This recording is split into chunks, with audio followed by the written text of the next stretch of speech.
Hey there, English learners. Welcome back to the English Playbook. I'm David.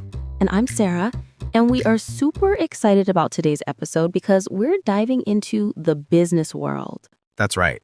Today we're exploring a really important job that you might not hear about every day, but it's absolutely crucial for businesses everywhere. We're talking about purchasing managers. Now, I know what you might be thinking. Purchasing manager sounds kind of boring, right? But trust me, this job is fascinating. And more importantly for you, our listeners, we're going to learn tons of practical business English vocabulary and phrases that you can use in professional settings.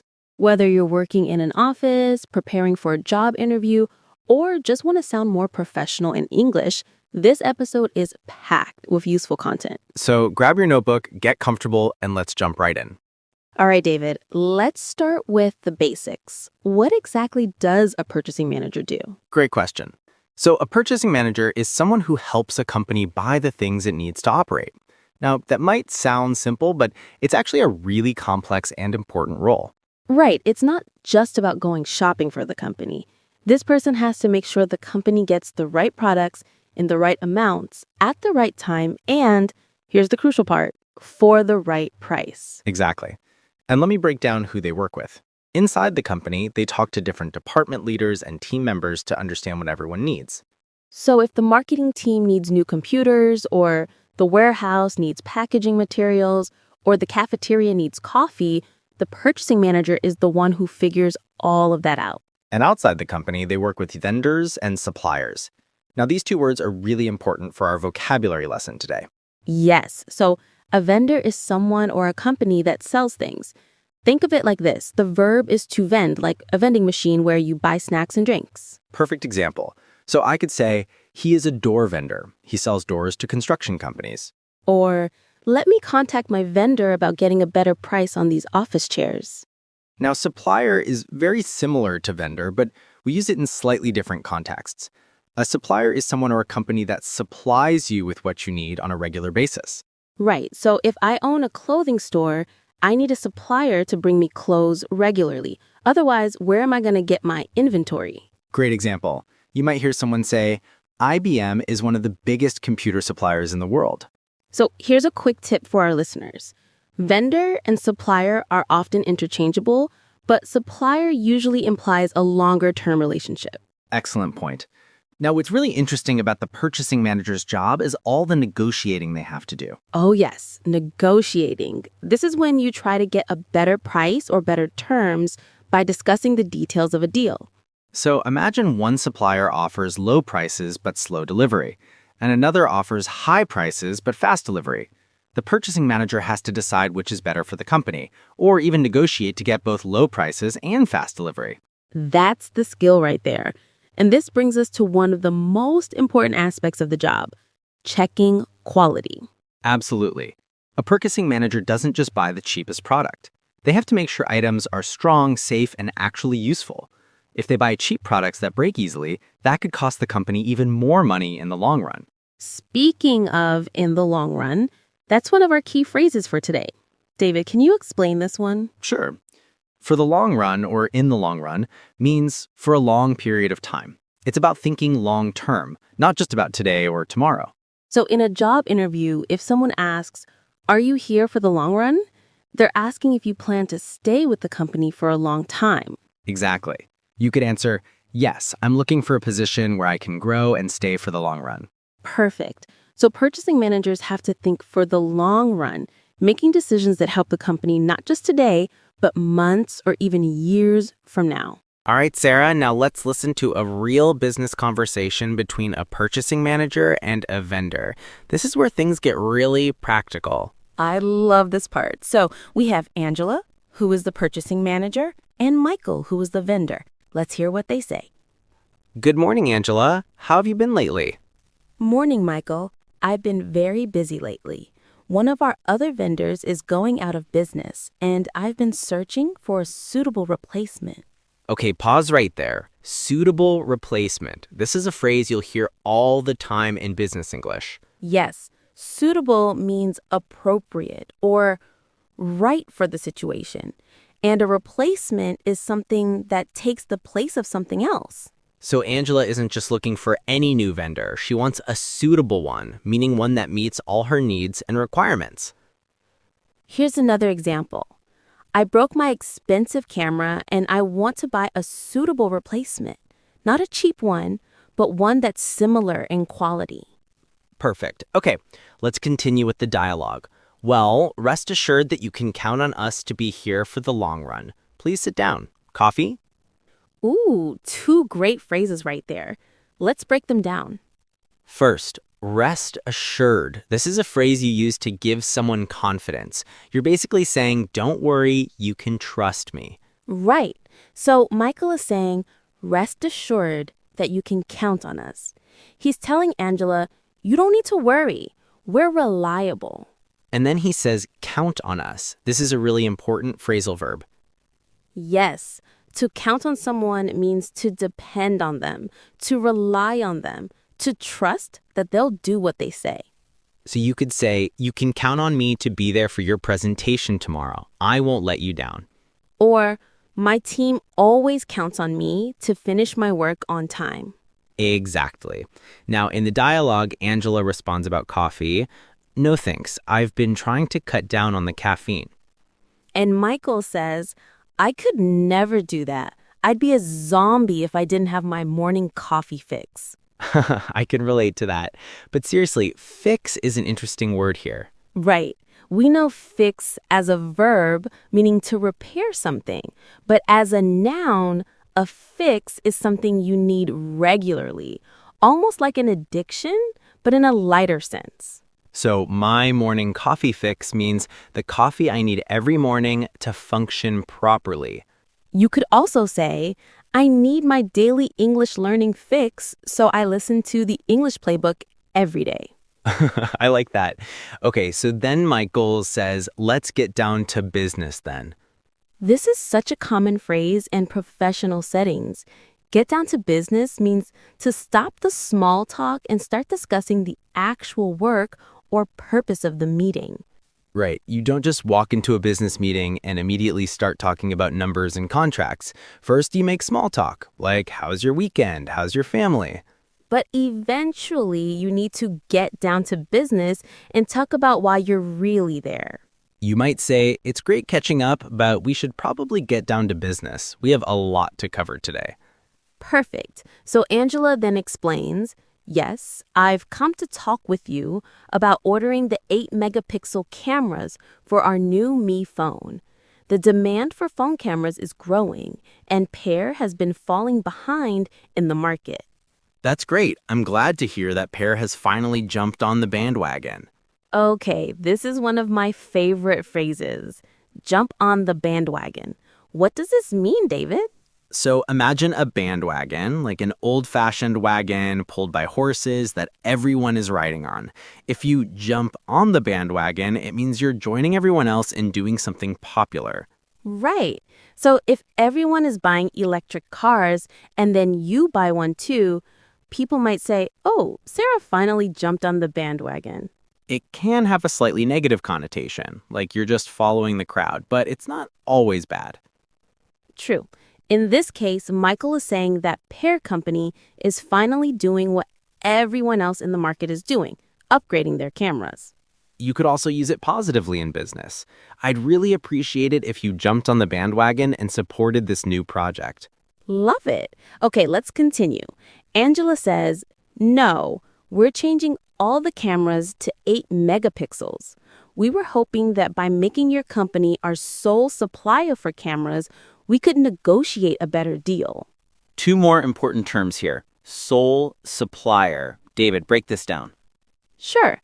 So sole means only or one and only. So a sole supplier means they would be the only company supplying cameras to Pair. This is actually a big deal in business. If you become someone's sole supplier, you get all their business, but you also have more responsibility. And then negotiate. To negotiate means to discuss terms to reach an agreement, especially about money or conditions. So Angela is saying, if we give you all our camera business, can we negotiate a lower price? Smart business move. And Michael responds, Surely. Let's get started by drafting a new contract. Two final vocab words. A contract is a formal written agreement between two or more parties. And to draft a contract means to write or prepare it. We don't usually say write a contract. We say draft a contract. You could also say draft a business plan or draft a proposal. Exactly. It's about creating something official with multiple points and details. So Sarah, we've learned a lot about the job itself, but what does a typical day actually look like for a purchasing manager? Great question. It's actually pretty busy and varied. The day usually starts with checking emails. Right, they're getting messages from suppliers about deliveries, from coworkers asking for supplies, and updates about price changes. Communication is absolutely key in this job. If a supplier says, sorry, your delivery will be 2 days late, the purchasing manager needs to act fast. They might need to find another supplier, update their team, or adjust their plans. It's all about problem solving. Then they usually check what the company needs. Maybe the warehouse is running low on packaging materials, or the IT department needs new equipment. And this is where planning comes in. A good purchasing manager doesn't wait until supplies run out. They order things in advance. But not too far in advance. If they order too much, it wastes money and storage space. It's all about balance. Throughout the day, they're making phone calls, having meetings with suppliers, comparing prices, And taking detailed notes. Record keeping is so important. They need to track what was bought, when it was bought, how much it cost, and who sold it. These records help the company stay on budget and avoid mistakes. Imagine if someone forgets to write down a purchase. They might order it again by mistake. Or if there's a problem with an order, like the wrong items were delivered, those records help figure out what went wrong. In the afternoon, they might focus on future planning, thinking about next month's needs or preparing for busy seasons. And before they leave for the day, they check emails again, make sure all orders are placed, and create a to-do list for tomorrow. It's not just about buying things, it's about protecting the company's money and helping everyone else do their jobs better. So David, what skills does someone need to be a successful purchasing manager? Oh, there's so many. First and foremost, communication skills. This job is all about talking and writing clearly. Absolutely. They're communicating with people inside the company and outside the company. If they don't explain things clearly, mistakes happen. Like ordering the wrong product, which wastes time and money. So strong communication in both speaking and writing is essential. Next up, organization. They're tracking so many orders, receipts, price lists, delivery schedules. If they're not organized, they'll forget orders, miss deadlines, or confuse suppliers. Then there's decision making. They're constantly making choices, which supplier to use, which product to buy, which price is better. And sometimes they have to decide quickly. If a delivery is late, they need to make fast decisions to solve the problem. Problem solving is another huge skill. Problems happen all the time. Wrong items delivered, late trucks, broken products. A good purchasing manager stays calm, thinks clearly, and finds solutions. Maybe they call the supplier, find a backup option, or request a refund. Math skills are useful too. They're comparing prices, working with budgets, calculating discounts. For example, if one supplier offers 10 items for $100 and another offers 12 items for $110, they need to figure out which is the better deal. And let's not forget patience. Not everything happens quickly in business. Right, sometimes they have to wait for answers, wait for deliveries, or wait for supervisor approval. Plus, they're dealing with many different people, some who might be slow to respond or make mistakes. A patient purchasing manager stays polite and professional, which helps build strong working relationships. And finally, honesty and responsibility. This person is spending the company's money. That's a huge responsibility. They must always do what's best for the company and follow all the rules. If something goes wrong, they need to take responsibility and fix it. This builds trust with the rest of the company. Now, let's talk about challenges. What difficulties do purchasing managers face? One big challenge is late deliveries. If a supplier doesn't deliver on time, it can delay everything. The purchasing manager has to take quick action, call the supplier for an explanation, or find another supplier who can deliver faster. Another challenge is receiving wrong or damaged products. The company already paid for something they can't use.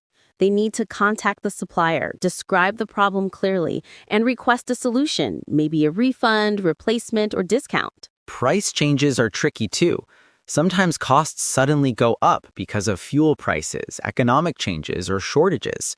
This affects the company's budget, so the purchasing manager needs to negotiate, find cheaper suppliers, or order in bulk to save money.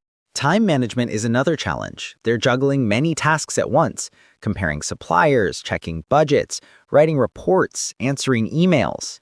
It can be stressful. They need to know what's most important and prioritize effectively. And they're working with so many different people: coworkers, managers, finance teams, warehouse staff, multiple suppliers. Sometimes there are disagreements. One department wants an expensive product, but finance says there's not enough budget. The purchasing manager has to find balance, explain decisions clearly, and keep relationships strong. Technology can bring challenges too. If the ordering system breaks or has errors, it causes confusion and delays. And finally, there's pressure. They're under pressure to save money, work quickly, and avoid mistakes. If they buy something too expensive or forget an important order, it affects the whole company. But here's the thing. With strong skills, careful planning, and the right vocabulary in English, these challenges can be overcome. All right, Sarah, we've covered so much today. Let's do a quick vocabulary review for our listeners. Great idea. Let's start with the words, then move to phrases. Vendor. Someone or a company that sells things to you. Supplier. Similar to vendor, but usually implies a longer-term relationship where they supply you regularly. Suitable. Appropriate. Right for the situation. Replacement. Something that takes the place of something else. Fix. As a noun, something you need regularly, like my coffee fix. Sole means only, one and only, like sole supplier. Contract.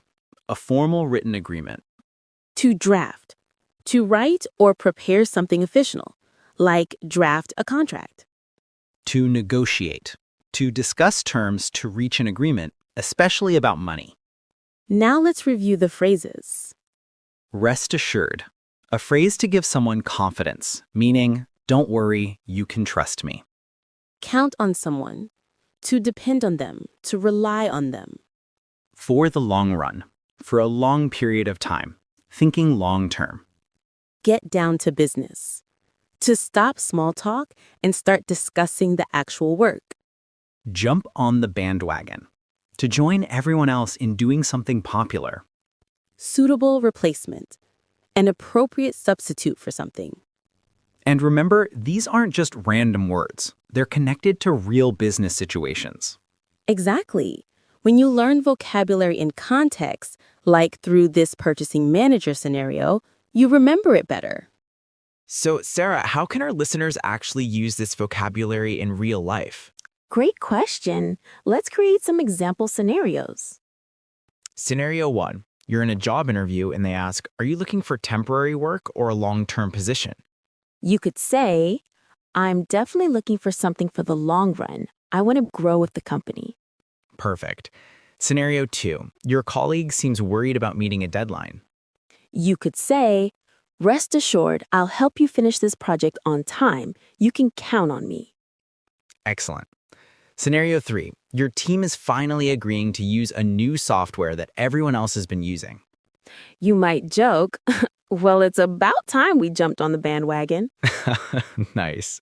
Scenario 4. You're negotiating with a supplier. You could say, we're interested in making your company our sole supplier, but we'd like to negotiate better terms. Great. And finally, scenario 5, you're in a casual meeting and need to start the actual work discussion. Just say, it's been great chatting, but we should probably get down to business. We have a lot to cover today. These phrases make you sound so much more natural and professional.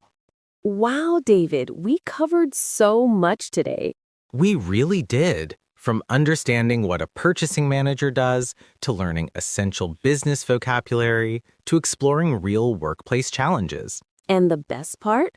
All this vocabulary isn't just for purchasing managers. It's useful for anyone working in a professional environment. Absolutely. Whether you're in sales, marketing, HR, or any business role, these phrases will help you communicate more effectively. So here's our challenge for you listeners. Choose 3 phrases from today's episode and try to use them this week. Maybe write them in a journal, use them in conversations, or practice with a study partner. And remember, learning English isn't just about memorizing words, it's about understanding how they're used in real situations. That's what the English Playbook is all about. Practical, real-world English that you can actually use. Before we go, make sure to subscribe to our channel, hit that notification bell, and leave us a comment telling us what topics you'd like us to cover next. We love hearing from you. And if you found this episode helpful, give us a thumbs up and share it with your friends who are learning English.